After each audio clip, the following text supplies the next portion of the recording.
इसी वाले से बात करने के लिए मेरे साथ मौजूद हैं हमारे मुल्क की माइनस शेफ्स मेरे साथ मौजूद हैं। शेफ परम मेरे साथ हैं, शेफ समियालारी हैं, शेफ महविश हैं और हमारे साथ अब्लिस हुमैरा नाज मौजूद हैं। आप तमाम से प्यारी प्यारी ख़वातीन को भी अपने शो में कहती हूँ खुश आमदेद।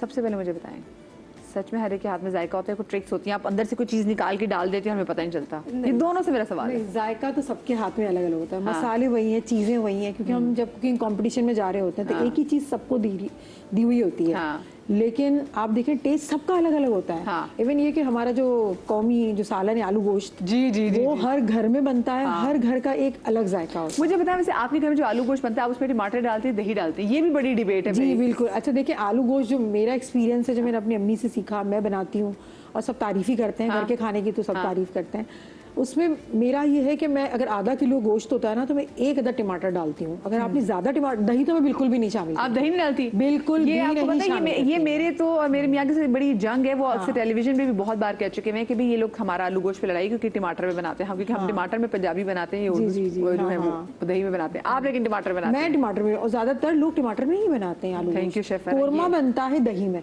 मैं ये दो चीजें डिफरेंट तरीके। आलू गोश्त जो है वो दो तरीके से बनता है। एक जैसे कि कोफ्ते बनते हैं, और सेम आलू गोश्त का भी यही है कि दो तरीके से बनता है। एक बनता है कोरमे की तरह आलू गोश्त, जिसका जो मसाला होता है, जो करी होती है, जो उसकी ग्रेवी होती है, वो बिल्कुल दानेदार होती है, तो वो कोरमे की तरह बनती है, जिसको दही और प्याज में भून के, जैसे प्याज, लाल प्याज और दही को ब्लेंड करके एक पेस्ट बना के फिर उसकी भुनाई होती है, और फिर उसमें आलू और गोश्त सब डाल के खूब सारा हरा धनिया और नींबू डाल के बनाया जाता है। और जो टमाटर वाला होता है उसमें नींबू नहीं डलता, क्योंकि टमाटर की अपनी खटास होती है और वो सालन कहलाती है। जो चीज टमाटर में बनती है वो सालन होती है, और जो चीज दही और प्याज का मिक्सचर होती है वो ग्रेवी होती है। ये दो अलग चीजें दीजिएगा प्लीज। लेकिन ज्यादातर लोग जो होता है वो टमाटर वाला ही बनाते हैं ज्यादा। और सबको होता है कि आलू चावल, उबले हुए चावल के साथ, या अच्छा आलू गोश्त अगर आप उबले हुए चावल के साथ खा रहे तो वो टमाटर वाला होगा, अगर आप जीरा राइस के साथ खा रहे तो वो कोरमे वाला होगा। मतलब दोनों चीजें एग्जिस्ट करती हैं साइड बाय साइड, बस आप लोग रिस्पेक्ट करें उन लोगों की भी, जो चाहे वो टमाटर के साथ खा रहे हो चाहे वो दही के साथ, और वो रिस्पेक्ट उन अम्मी की भी करें। ये बड़ा मसला है कि हम कहते हैं तुम ये कैसे बना लेते हो? नहीं नहीं, ऐसे बनता ही नहीं है। ये लोगों की बड़ी आदतें होती हैं। मैं अक्सर लोग मुझे कहते हैं ये कैसे बनाते, तुम लोगों को तो आलू गोश्त बनाना नहीं आता। भाई हर घर का अपना डिफरेंट तरीका होता है, एक और चीज डिफरेंट चीजें होती हैं। कोरमा जब बच जाता है, जब उसकी बोटियां भी खत्म हो जाती हैं और सिर्फ शोरबा ही रह जाता है, और अम्मी को बहुत दुख होता है कि 2 दिन पुराना जो कोरमा होता है उसका जायका ही अलग होता है, उसका रोगन अलग होता है, तो उसमें भी अम्मी लोग आलू डाल के वो पुलाव बना लेती हैं, थाली बना लेती हैं, तो वो बोटियां रह जाए तो उसका भी पुलाव बन जाता है। ये तो अम्मियों की ट्रिक होती है। मुझे बताइए, जैसे ये भी ये बता नहीं रही, लेकिन इनके पास भी नीचे कोई चीज होती है, इसमें डाल के ना फरा वो जायका चेंज कर देती है। समिया, आप भी ऐसी कोई चीज पीछे से लेकर आती हो? पॉकेट है कपड़ों में, मुझे बताओ क्या करती हो? नहीं, हम एक बात बताऊं कि जब जैसे कि अभी मैं क्लिप देख रही थी कि माँ की डायरियाँ बनती हैं, तो जब मैंने अपना करियर स्टार्ट किया था एज अ शेफ़, तो जब मैं अपनी एज अ स्टूडेंट लाइफ में थी, तो और मुझे नए एक शो से एक ऑफ़र आ गई थी और मैं उस शो को करती थी, तो मेरे पास इतनी रेसिपीज़ नहीं होती थी, और उसका कोई इंटरनेट पे इतनी कोई कमाल की रेसिपीज़ भी नहीं होती थी, आपने खुद ही बनानी होती थी। तो यकीन करें वो डायरी आज भी मेरे पास है, उसमें अम्मी, खाला, पुप्पी, चच्ची, मोहल्ले वाले दोस्तों की अम्मियाँ, कि आपकी कोई स्पेशल चीज़ होगी आप प्लीज़ मुझे बताएं। तो वो मैंने बिल्कुल बाकायदा बनाई। लेकिन मैं आपको एक बात बताऊं कि जो शेफ़, जो ऑथेंटिक शेफ़ है, जिनकी प्रॉपर, जैसे कि मेरी प्रॉपर ट्रेनिंग है, तो जो हमारे शेफ़ होते थे वो हमें हर चीज़ कच्ची खिलाते थे या पिलाते थे, यानी कि हमने हर तरीके का तेल पिया हुआ एक चम्मच, ताकि जब भी आप कोई रेसिपी क्रिएट करें, जब हम R&Ds करते हैं तो उसका टेस्ट हमारे ज़बान पे पहले ही आ जाता है कि हम इसके कॉम्बिनेशन जब बनाएंगे तो उसका ये फ्लेवर आएगा। यहाँ तक कि कच्चा मीट, एग्जैक्टली कच्चा मीट, कच्ची सब्जियां, कच्चा तेल, कच्चे मसाले, तो उससे आपके फ्लेवर टेस्ट बड्स इतने ज़्यादा एक्टिव हो जाते हैं। और अगर कोई वाकई में इस वक्त देख रहा है और इस वक्त शेफ़ बनने पे है, तो प्लीज़ उसको ये ट्राई करे कि वो जितने भी मसाले हैं थोड़ा थोड़ा अपने हिसाब से जितना वो बर्दाश्त कर सका है। उससे ही होता था कि जब हम रेसिपी क्रिएट करते थे अपने शेफ़ के साथ, तो कॉम्बिनेशंस बनाना हमारे लिए ईजी होता था कि हमें हर चीज़ का प्रैक्टिकल नहीं करते थे। इट्स जस्ट लाइक जो मुसव्विर है उसको पता है कि उसे अगर उसको एक मखसूस रंग चाहिए तो उसमें वो कौन से रंग मिला के बिल्कुल वो रंग बनाना है। अम्मी भी तो इसी तरह करती थी, उन्होंने कोई ट्रेनिंग नहीं ली थी हमारी अम्मी ने, लेकिन उनको पता था कि पुलाव कैसा होना चाहिए, उनको पता होता था सालन कैसा होना चाहिए, कोरमा कैसा होना चाहिए, भुना सालन कैसा होना चाहिए, हमारी अम्मी को पता था। ये देखिए ना, ये वाकई से जो हमारी जो पहली जो अम्मियाँ, जो नानियाँ, जो दादी है ना, उनको वाकई जो उनका जो अब टेस्ट है ना, हम कहते हैं वो पकवान ज्यादा अच्छा बना सकते हैं क्योंकि उनकी वो पक्के वाले। असल में जब सब्जी बनती थी ना, वो कभी भी लाल मिर्चों में नहीं बनती थी, वो हरे मसाले में बनती थी, हरी मिर्चों में बनती थी। आप पुरानी सब्जियां, ये तो लाल मिर्चे पाउडर तो हमने डालना शुरू कर दिया। असल में मैं एक बात बताऊं कभी भी नहीं होती थी। जब आप खाना बना रहे होते हैं ना, तो हमारी जैसे ट्रेनिंग होती थी तो ये कहते थे कि आप इसको चके नहीं, इसको सूंघ के महसूस करें कि इसमें नमक ज्यादा है या इसमें मिठास ज्यादा है। तो ये सूंघ के हम लोग ये चीज फील करते थे कि आपको फील आता था कि इसमें नमक ज्यादा है तो हमें कौन सा एलिमेंट डालना है जो कंट्रोल हो। ये ट्रेनिंग का पार्ट होता है। और बिल्कुल बाकायदा फरा की बात को मैं सेकंड करूंगी कि सालन बनाने के मसाले अलग होते थे, सब्जी बनाने के अलग है, कड़ी बन रही है तो वो अलग है, बीफ और मटन और चिकन का अलग है। क्या बात है, मुझे बताया। अच्छा मुझे बताया, आप अगर मैं आपसे बात करूं तो आपके घर में कोई ऐसा शख्स जिसके आप कहते हो कि भाई हाँ इसके हाथ का जायका और है, तो वो कौन था? अम्मी और मेरी दादी। वो इसलिए कि वो होता ही है ना कि हम लोग जब बाहर से आते हैं कहीं से भी, तो हमें सबसे पहले अम्मी के हाथ का खाना मिलता है। और अम्मी के हाथ का खाना तो खैर होता ही बेस्ट है। आदी भी हो जाते हैं, आदी हो जाते हैं। हम कहीं भी बाहर से आए, कुछ भी खा के आए, क्योंकि मैं भी प्रोफेशनल शेफ हूँ। लेकिन होता ये है कि जितना भी आप अच्छे अच्छे टीचर्स को देख लें या कोई बड़े शेफ को देख लें, घर में आके वो अम्मी की भिंडी और दाल वो अच्छी लगती है। अच्छा, और ये बाकी कितने मजे की बात है, अम्मियों ने ट्रेनिंग कहीं की नहीं होती, कहीं नहीं ली होती, इनको पता होता है। बचपन से खाते हैं ना हम लोग। हाँ, अम्मा के हाथ, दादी के हाथ का। और लेकिन उनको ना चीजों को पता है कि अच्छा फलाने का ये जायका है, फलाने के अंदर ये चीज ऐड कर लो, वो उनको ये बहुत अच्छे तरीके से पता था हमने क्या क्या चीज ऐड कर सकते हैं। मेरी नानी मुझे अक्सर बताती थी, हम जैसे सब्जियों में हम प्याज डालने लगे ना, वो कह रहे प्याज कब डलती थी, अभी मेरी नानी का इंतकाल हो गया, तो वो मुझे बताती थी कि सब्जी में कौन प्याज डालता है, और उनका कहना सही था। फिर मैंने ट्राई किया, लहसुन का बघार, जीरे का बघार से मैंने प्याज डलती है नहीं, हमने डालना शुरू किया। लेकिन पहले आप बहुत पुरानी रेसिपीज को देखो ना, प्याज नहीं, अब हमने भिंडी प्याज और ये खाना शुरू किया है। अच्छा, मजे की लेकिन सब्जी की आप हिस्ट्री पढ़ेंगे ना, प्याज का कोई जिक्र, प्याज सब्जी का टेस्ट ना वो थोड़ा कम कर देती। प्याज का अपना एक स्ट्रॉन्ग फ्लेवर है। ओ भाई देखिए, तो वो सब्जियों का जायका नहीं आ रहा अब होता। हर इलाके की ना, हर इलाके की जो है वो जरा डिशेज हैं, काफ़ी डिफरेंट होती हैं। जैसे मैं अपनी कभी दादी के हाथ की कुछ चीज़ याद कर रहा हूँ, मेरी दादी बहुत अच्छा खाना पकाती थी मिर्च सी, और वो एक पंजाब में बनती है खंडवियाँ मैं बना खंडवियाँ, जी बेसन की। मैं आपको आज जानने दूंगी जब तक आप मुझे इसकी रेसिपी शेयर करेंगे, क्योंकि मेरी दादी चली गई है और बस मैं चले जनाब एक छोटी सी ब्रेक लेते हैं, ब्रेक के बाद हाजिर होते हैं, कहीं मत जाइएगा।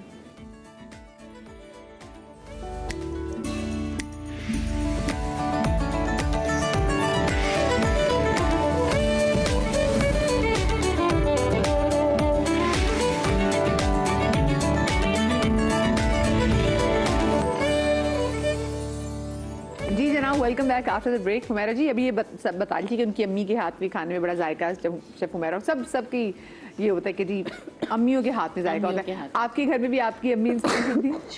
बिलाशुबा अम्मियों के हाथ में खाने का जायका होता है, लेकिन मैंने अपने अब्बा से सीखा था। ये आई ना डिफरेंट बात। अब्बा के हाथ में वाकई कहीं कभी भी कोई घर में दावत हो रही होती थी तो अब्बा की कोई ना कोई एक डिश होती थी जो अब्बा मुझे बताते थे, मतलब पकाते थे।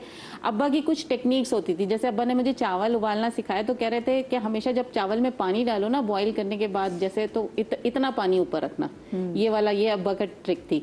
फिर ये होता था कि बिरयानी की एक ट्रिक अब्बा ने मुझे बताई हुई थी कि जो बिरयानी में हम जाफरान का जो दूध मिला जाफरान ऊपर से डालते हैं, तो दूध में थोड़ा सा जाफरान डालो, थोड़ा सा आपने चीनी डालनी है और थोड़ा सा आपने उसके अंदर वो डालना है जो केवड़ा। ये मिक्सचर बना के आपने पूरा चावलों पे डालना है। आप देखिएगा कि वो जो चीनी का जो मिठास जो अंदर डाली है ना, वो आपके सारे मसालों के अरोमा को जो है वो एनहांस कर देती है। तो ये हमेशा अब्बा ने बताया मीठा बनाओ तो थोड़ा सा नमक डालो, और ये बिरयानी या इस तरह के जो डिशेज होती हैं इसमें थोड़ी सी चीनी डालो तो ट्रिक्स का आगाज तो यही से हो गया। अच्छा हाँ जी, क्योंकि जैसे कहा जाता है ना कि जो पहले मैंने कुछ बड़े ऑथेंटिक जो दिल्ली वालों की जो बिरयानी खाई, तो उनकी बिरयानी मैंने मसाला नहीं देखा, वो जाफरानी से बिरयानी, मटन की जो बिरयानी, तो उसकी महक और उसमें जो आपने मसालों की शक्कर होती है, और उसमें वो जो आपने कहा ना वो शक्कर मिठास, वो मैंने फील की है, तो वो बहुत बहुत उम्दा लगती है। तो उसका मतलब है कि this is also one of the reason कि अगर आप दूध जाफरान में थोड़ी सी शक्कर डाल देंगे, चीनी डाल देंगे, बिल्कुल तो वो उसका टेस्ट आ जाएगा। बात ये है कि टेस्ट डेवलप होता है इनसे। इस तरह की जो बिरयानी होती है ना, फिर उसके साथ सैलेड और दूसरी चीजें खाने का नहीं होता, रायता वगैरह कुछ नहीं ये चाहिए। बिरयानी की तौहीन है कि अगर इस तरह की बिरयानी की सारी चीजें आपको करनी पड़े। अच्छा, मेरे अब्बू कोफ्ते बनाते थे, कोफ्तों के अंदर तरह तरह की सब्जियां डालते थे, जो वो किसी को पता नहीं होता कि इसके अंदर सब्जी कौन सी है। तो वो जब मेरी शादी की जो दावत थी ना, चौथी की दावत जिसे कहते हैं, तो अब्बा ने कोफ्ते बनाए थे और जितने लोग आए हुए थे ना, सब बड़े हैरान हुए थे कि ये कोफ्ते किस टाइप के हैं। पहले तो सब ये बड़े खुश हुए होंगे कि लड़की के अब्बा ने कोफ्ते बनाए। तो बड़े मजे से सबने जो अच्छा, खा रहे हैं। मुझे एक बात बताएं, खानदान के बाकी आदमी नहीं आपके फादर से कहते यार तुम क्या किस मतलब, क्योंकि अगर बंदा कोई किचन में काम कर लिया, हेल्प भी करा दे बीवी की, तो यहाँ पे तो उस चीज को मायूब समझा जाता है कि कितना जन मुरीद है, देखो बीवी के। अच्छा, आपको एक मजे की बात बताऊं, मेरा बेटा बड़ा अच्छा शेफ है। उसने कुकिंग सीखी है माशाल्लाह, और दोनों बेटे मेरे 2 ही बेटे हैं, और मैंने खाना बनाना बेटों को बेहतरीन सिखाया हुआ है। और मेरी बहुएं जो है ना, वो माशाल्लाह वो कहती है, मैं कहती हूँ आराम करो, आज बेटा खाना बना रहा है। तो आपके बेटों की शादी में तो कहते आपके बेटों के लिए लाइन लग गई होगी कि ऐसे लड़के जो खाना भी बनाते हैं। माशाल्लाह वो खाने बनाते हैं और बहुत जबरदस्त अच्छे खाने बनाते हैं। स्टेक्स बड़े जबरदस्त बनाते हैं, मतलब आप कॉन्टिनेंटल बनवा लें उनसे, आप कढ़ाइयाँ बनवा लीजिए, मतलब खानों का जो जायका है वो अब मेरे साथ से ट्रांसफर मेरे बच्चों में दोनों में। तो जब आपके वालिद साहब ने बनाए कोफ्ते आपकी वो, हाँ, बड़ा लोग कहेंगे ये सब्जी वाले कोफ्ते हमने पहली दफा खाए कि किसी में कोई सब्जी निकल रही है, किसी में उन्होंने मतलब छुपा के वो सब्जियां डाली हुई थी कोफ्ते के अंदर। किसी को नहीं पता था कि कोफ्तों में सब्जियां कौन कौन सी हैं, तो डिफरेंट किस्म की सब्जियां डाली हुई थी उसमें। अब्बू के हाथ के खाउसे बहुत मशहूर थे हमारे यहाँ के। जब भी कभी कोई आता था तो कहता था ईद हो जाओ, बकरा ईद हो, कुछ हो, अब्बू के हाथ के बीफ के खाउसे होने चाहिए। मुझे बताएं, अच्छा खाउसे बेसिकली जो है वो तो मेमन तो हमारी कम्युनिटी बनाती है, पर वो बर्मीज की डिश है, ठीक है। तो मुझे बताएं फिर आपके वालिद साहब कहाँ से हैं? मेरे वालिद साहब वैसे तो लाहौरी थे, लेकिन ना उन्होंने बेसिकली पीछे से उनका ईस्ट पंजाब से ताल्लुक था। तो वो हमारा पटियाला से वो ताल्लुक रखते थे, और जो मेरा ससुराल था वो अम्बाला से था।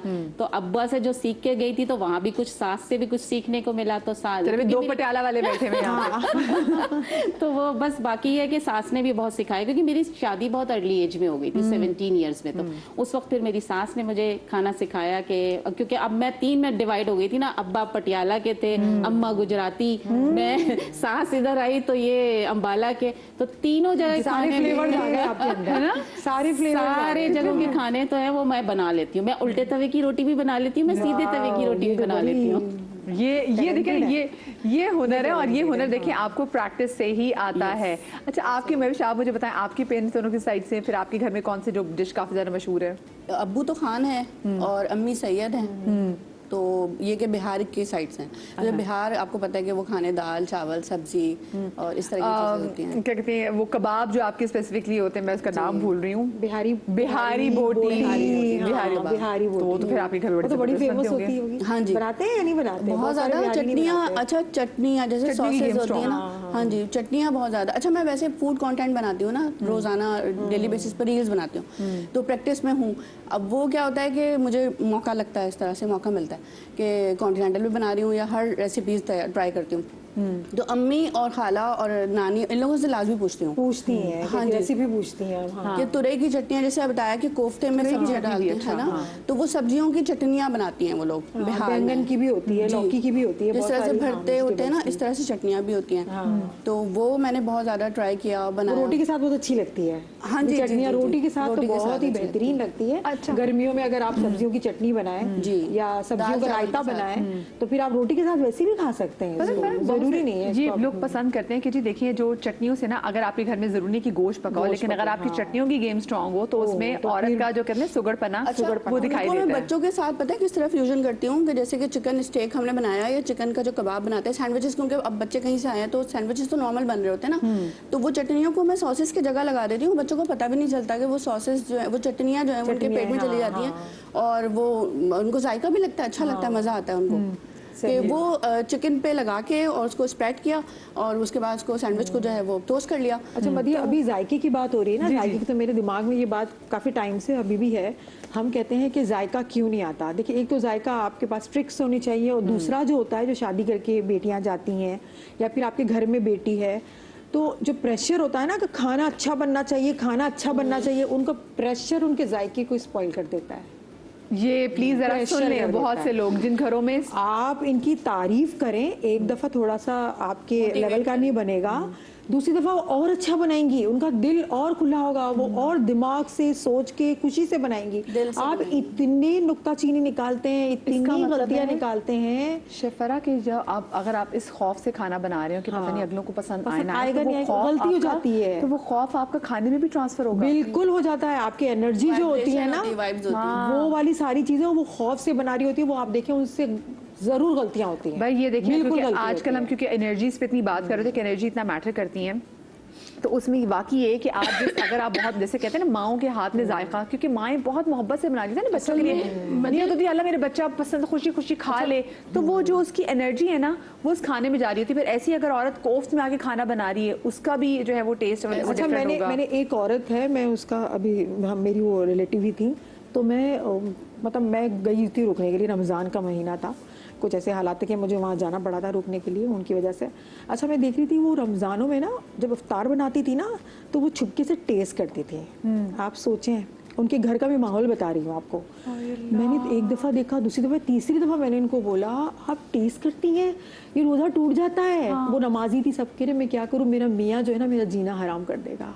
Oh my God, oh my God. आप बताएं, मुझे वो दुख हुआ था ना, उस वक्त इतना दुख हुआ था, मैंने बोला वो कितनी मजबूर औरत है कि उसको ये करना पड़ा कि जरा सा भी कुछ अगर पकोड़े में कबाब में नमक ज्यादा या कम हो गया तो मेरा जीना हराम हो जाएगा। अफ्तार के वक्त मेरा जीना हराम हो जाएगा। सोसाइटी प्रेशर ये हालात है हमारे यहाँ। बहुत सारे घरों के हालात हैं, औरतें बोलती नहीं है, चुप हो जाती हैं, ऐसी बातें करती नहीं है। इसका मतलब है एक और देखिए चीज टिप ये भी आप चाहते हैं आपके घर का खाना अच्छा बने। बहुत सारे मर्द जो है ये उनको टिप दे रही हूँ कि जब खाने के दस्तरखान सजता है ना, टेबल लगती है, तो प्लीज जरा नुक्ता चीनी और हर चीज से नक्स जरा कम निकाला करें, क्योंकि हम बहुत सारे मैं खुद जाती हूँ, मेरे अपने घर में भी है कि बैठते तो आपको टेंशन होती है कि पता नहीं खाना पसंद आएगा कि नहीं आएगा, और फिर होता ये कि मतलब बहुत सारे आदमी इस बात को अंडरस्टैंड नहीं करते कि खाने से बरकत उड़ जाती है, बिल्कुल उड़ जाती बरकत नहीं है। रहती अगर आपने नक्स निकालेंगे तो।